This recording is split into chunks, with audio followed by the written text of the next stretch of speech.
In a few hours from now, the historic game of the ICC Women's World Cup Final is about to begin in Mumbai, India.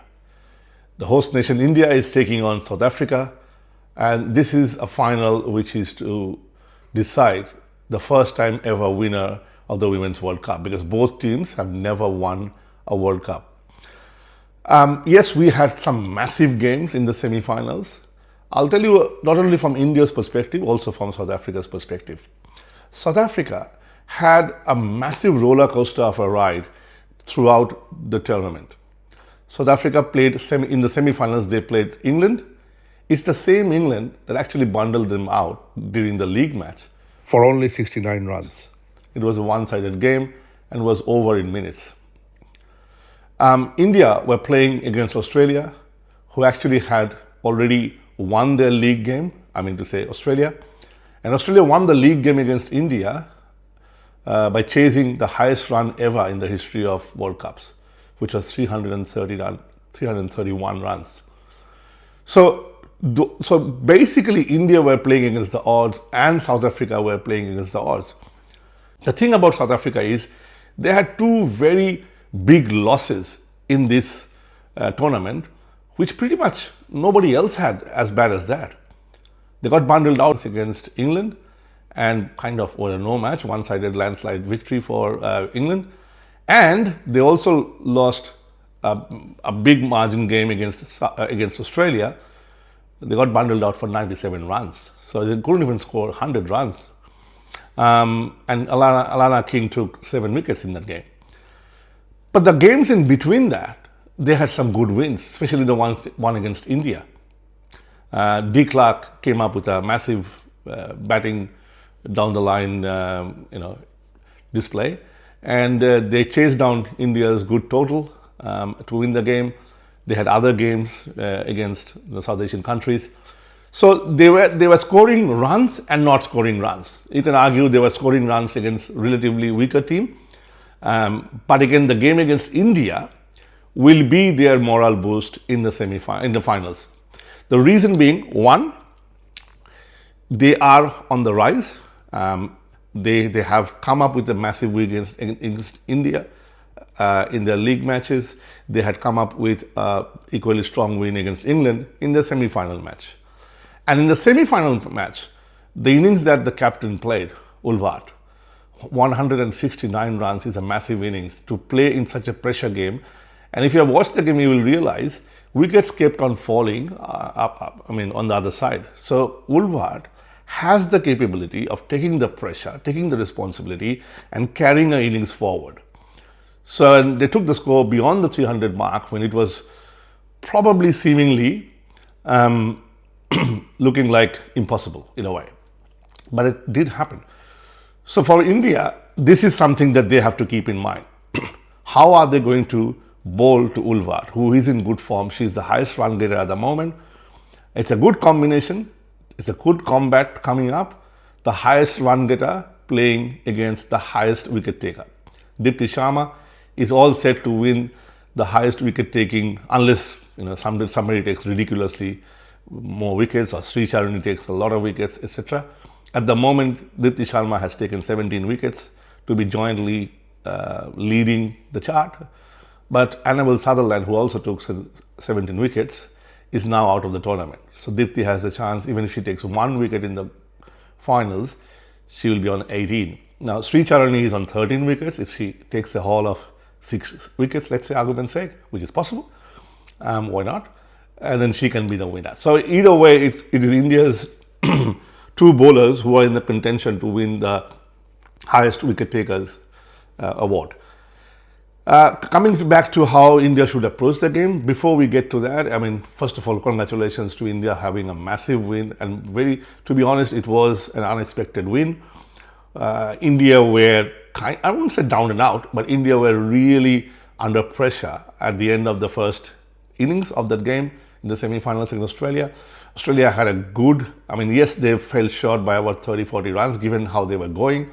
They were 135 for 1 after 20 overs. They were 200 for 2 after 30 overs. Now, you would normally expect the runs to double in a 50-over game. So wherever you are at the 30-over mark, you should be finishing off at the double mark of that at the end of 50 overs. So given that, they should have been hovering near the 400 mark. But India came back really well, took wickets in a timely manner. And and then they got Australia kind of bowled out at 336 runs. And then what happened after that is, despite the fact that India lost 2 wickets by about 57 runs, within the 57 run mark. And then we had a massive innings partnership between Jemimah Rodrigues and the captain Harmanpreet Kaur. What India can take from that is, what India did really well at that point of time. I still remember after 10 overs, India was 60 for 2. So what does that mean? That they were still keeping the run rate up despite losing the wicket. Now, sometimes it could be a bit tricky, but I think the focus was still there, that if we have to chase down a 6.7 runs per over target, we have to hover around the 6 mark throughout the whole game and then take it to the very end and then speed up things a little bit, which is what happened actually in the game. So that is a good strategy to have, regardless whether you're chasing a run or you are, batting first, is to have a target mindset. If India can have that, if India bats first, they should have that target mindset that, look, just assume that you have a target you're chasing. Now, when you're batting second, a target is actually set by your opponent, right? In batting first, there's no target set. So you might be thinking, on this wicket, what sort of target we should, put on the score. So have that mindset in the first place, that we should be putting a target of 330 runs. What it does do, or 325, let's say, what it does do, that you now know that you are going to aim to score 6.5 runs and over. Now, if you have that as a target, and if you are at a 5.9 mark, argument's sake, or a 5.7 mark, you can still get it to a 6.25 in the last 10 overs. So that's a very crucial factor, is how India approaches this game. Now, what Jemimah Rodrigues did through her innings is that she set a good, a good demonstration, a good masterclass on how you should bat in a one-day, on a wicket like this, in a pressure game. What she did, if you have noticed, she scored 122 runs, not out, but she didn't hit a 6. You don't need to hit sixes and boundaries, left, right, center, to come up with a heroic innings. All she did was play to the merit of the ball and to the strength of her own skills. So if you know, Rodrigues is good at cutting balls, good at sweeping, good at flicking, good at drives, and she's not known for big hits like Richa Ghosh is, or Shefali Verma is, or Harmanpreet Kaur is, or even Smriti Mandhana is. So basically, every cricketer in the team, they have their own game. If they can stick to their own natural game and be street smart. What is the meaning of the word street smart here? Is to make sure that you do the basics right, you stay in the game, you look for opportunity to dominate the opponent, you look for opportunity to take your game to the next level, or even if you look for opportunity to outsmart the opponent. For example, if you have noticed, I've noticed this with Harleen Deol once, that she was loitering on the, after putting the bat in, she was loitering or even not even bothering to put the bat in, and she got run out. Now, these are basics of the cricket. Why she got run out? Because the bat was in the air. She was not dragging the bat into the crease. So these are basics you have to do. Secondly, every time the ball goes to, let's say, beyond the 30-yard circle, or even in the 30-yard circle, you have to keep an eye on the ball till the ball has gone dead.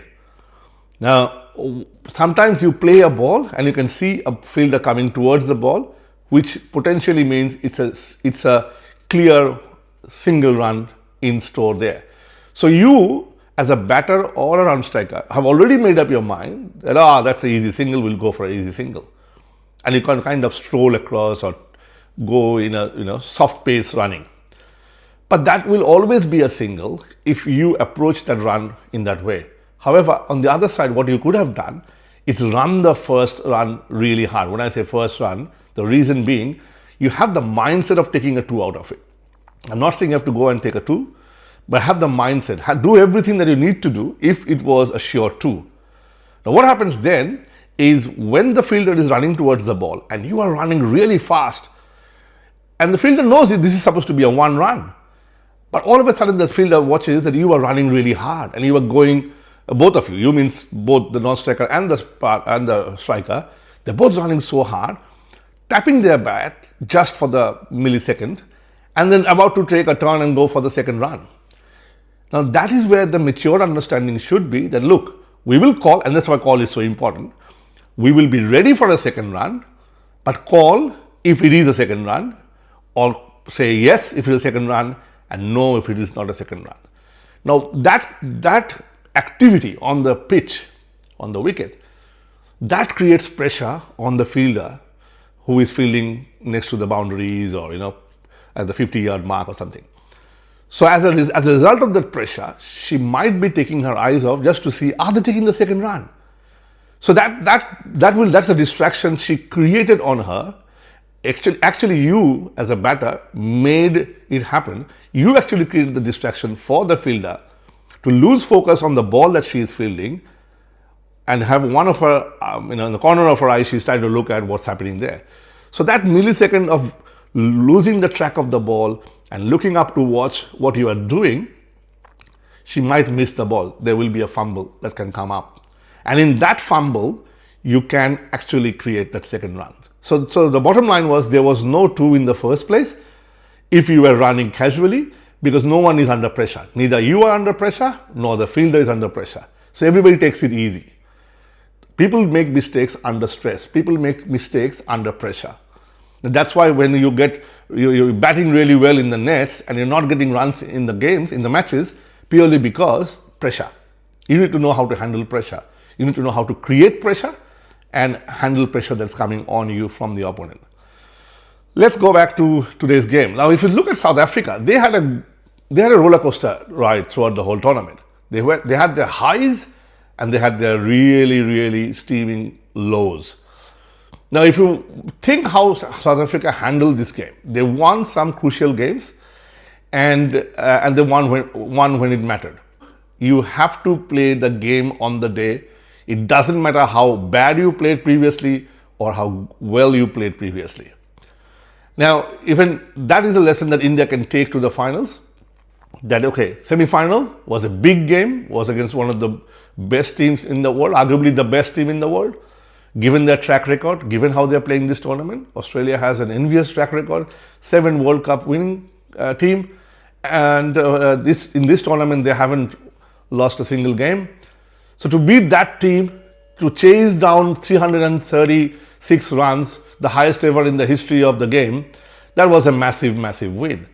But now that is history. Yes, there were celebrations, there were emotional stories everywhere, there were acknowledgements, there were empathies, there were sympathies, there was ecstatic celebrations.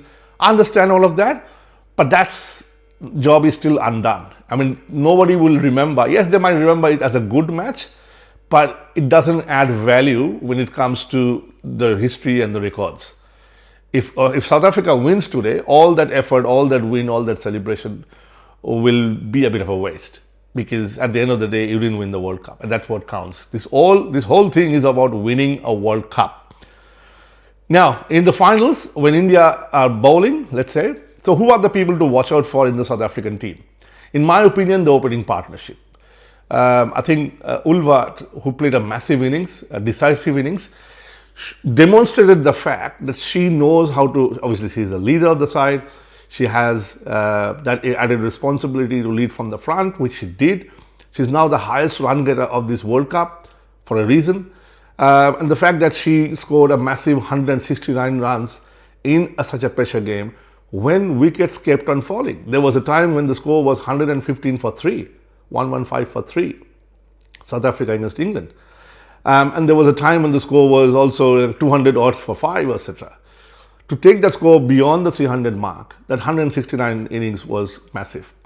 Britt, the other opener, she's also good in striking the ball. So the opening combination of South African team is the combination you have to break, ideally get Woolward out as soon as possible. The other people to watch out for is a bit of lower order, middle order and a bit of lower down the order, is obviously the most experienced, one of the most experienced in world cricket, Madison Karp. and a fighting cricketer. She's more like our Deepti Sharma. She would give everything when it comes to bowling. She would give everything when it comes to batting. She's a good all-rounder, performing all-rounder. Got 45 runs the other day in the semi-finals. So obviously she's on her high. She got wickets when it mattered. So she had a great game of semi-final. So Woolward and Britt in the opening stand, and then in the middle order, Madison Karp. And then down the order is Treon, the other experienced player of the team. These are the four players. If India can get them out cheaply, it will make the game probably 50% easier than normal to win it. So focus on that. Now, how to get Woolward out? Woolward has worked on her game. I have watched her in the past and I've seen what she has developed over the time. So she was always good at cutting and driving, lifted shots obviously. What she has developed recently, probably in the last couple of years, is to play that slog sweep, to play in the cow corner, to play towards the mid wicket and to actually connect them. So basically a little bit hitting across the line. Having said that, that can call her, one is it is not a natural cricket. She has developed that in the recent times. Two is it can still, your strong point can go against you because that by itself, any transversal shot, so if you think of it, let's say this is a cricket bat, when you're playing a shot like this, you're only leaving this much of length or width or whatever you call it for the ball to come and hit. Whereas if you are holding the bat like this, you have this longer, bigger length for the ball to come and hit. So obviously you're taking away the chances of the ball coming to the edge is higher when you're playing a transversal shot as opposed to a straight bat shot. So that if she can be forced to play offline, now if you think of it, if she's playing across the line and you are bowling outside the off stump, in other words, she's trying to play against the line of the ball. And if the ball is, so in my opinion, Sri Charani will play a good role in that. If she has a bit of a dip, she has a bit of a flight. If she can pitch them off stump a little bit outside the off stump, cover the off stump so that when she goes for a cut, there is somebody protecting the boundaries. So probably have a sweeper cover, a bit finer sweeper cover, basically between cover and point, and bowl outside the off stump. Because what can she do to get big runs out of it? If she's cutting the ball, there's a point, there's a cover, and if they miss, if the ball finds the gap, it still goes to a sweeper cover, covering the boundary, right? If that goes in the air, the cover and point is there to catch the ball. If that doesn't go into the air, then the sweeper cover protects the boundary. However, when that keeps on happening, let's say two balls go to a fielder, the two dot balls, she panics. And when this is the pressure you have created. And then what she does, she goes across. She goes and tries to play it towards the leg side.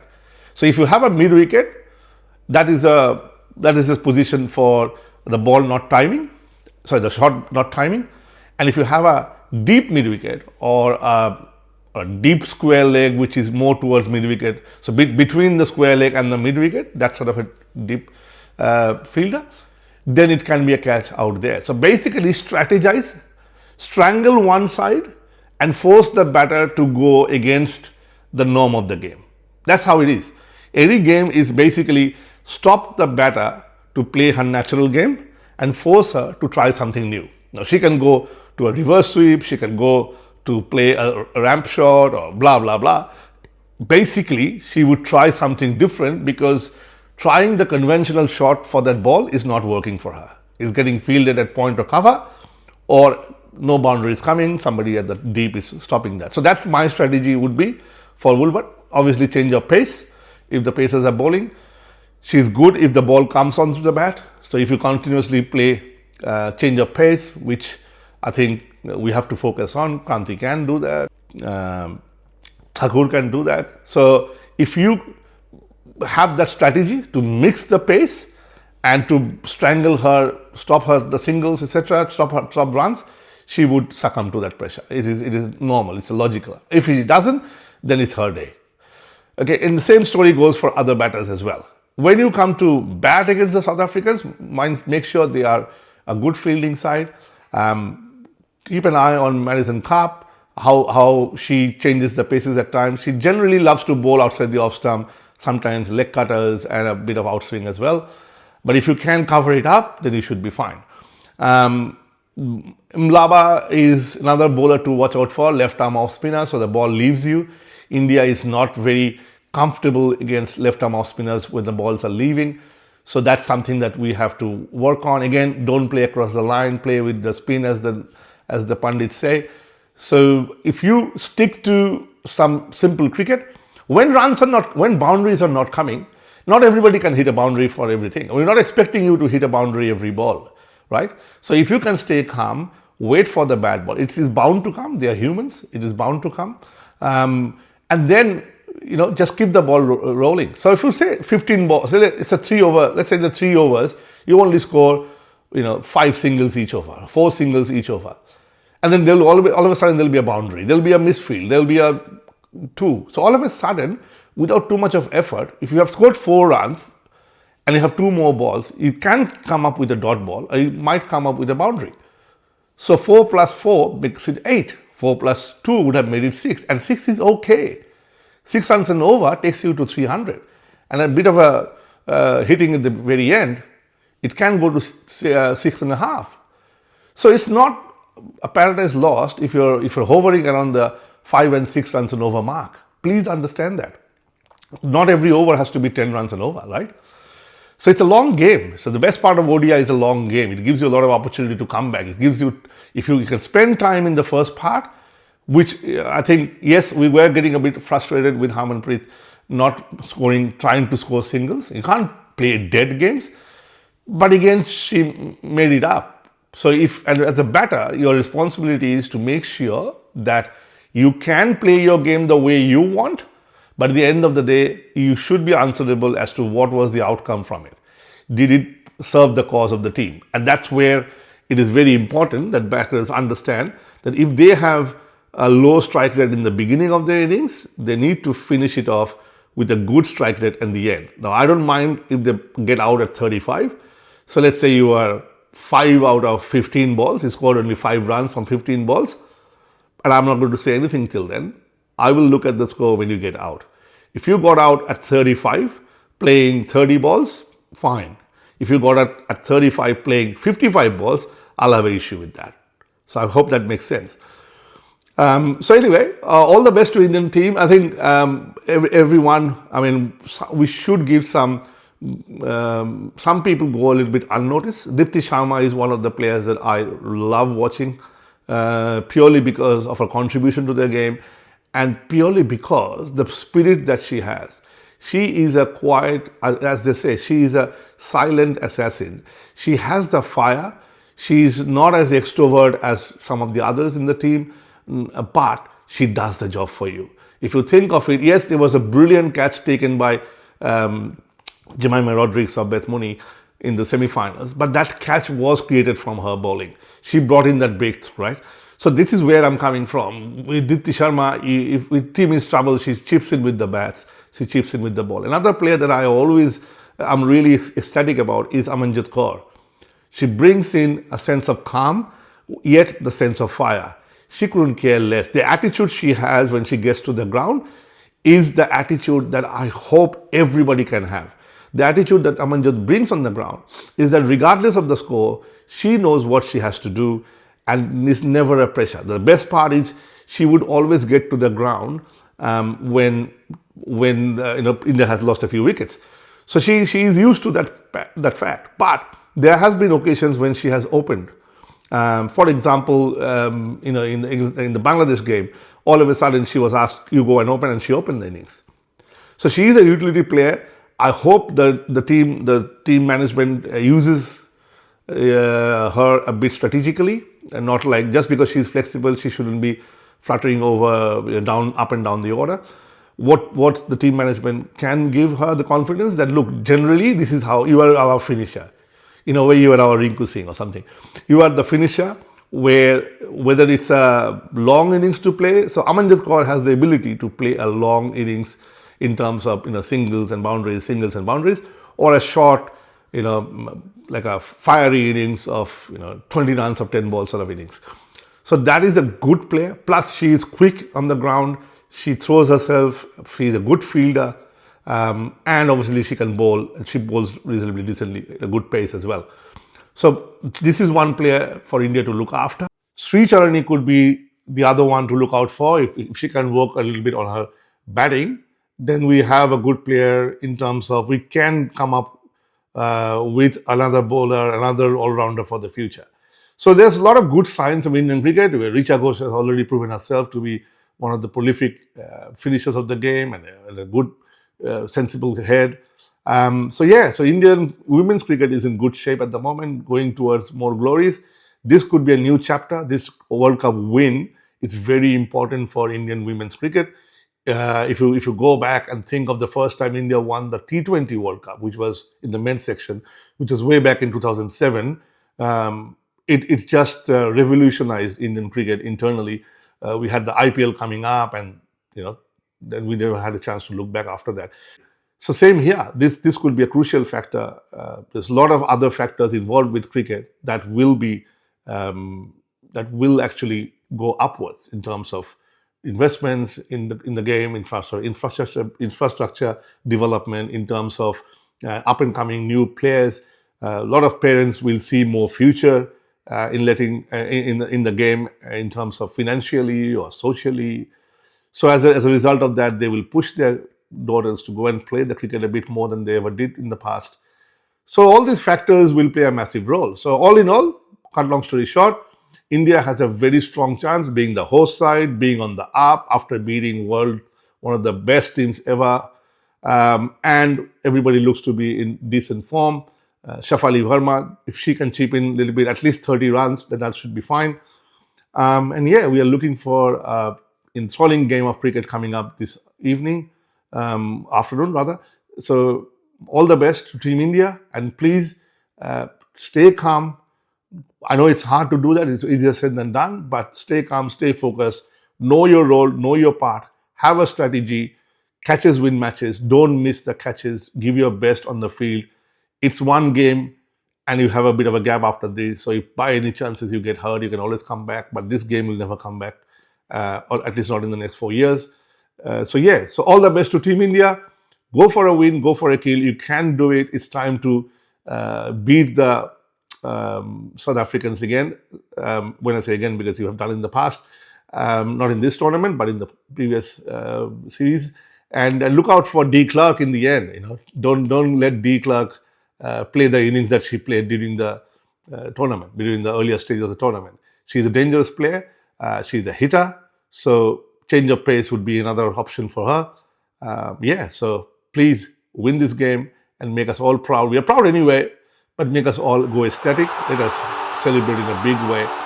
Your win means the win for a generation. All the best, Team India. Go India.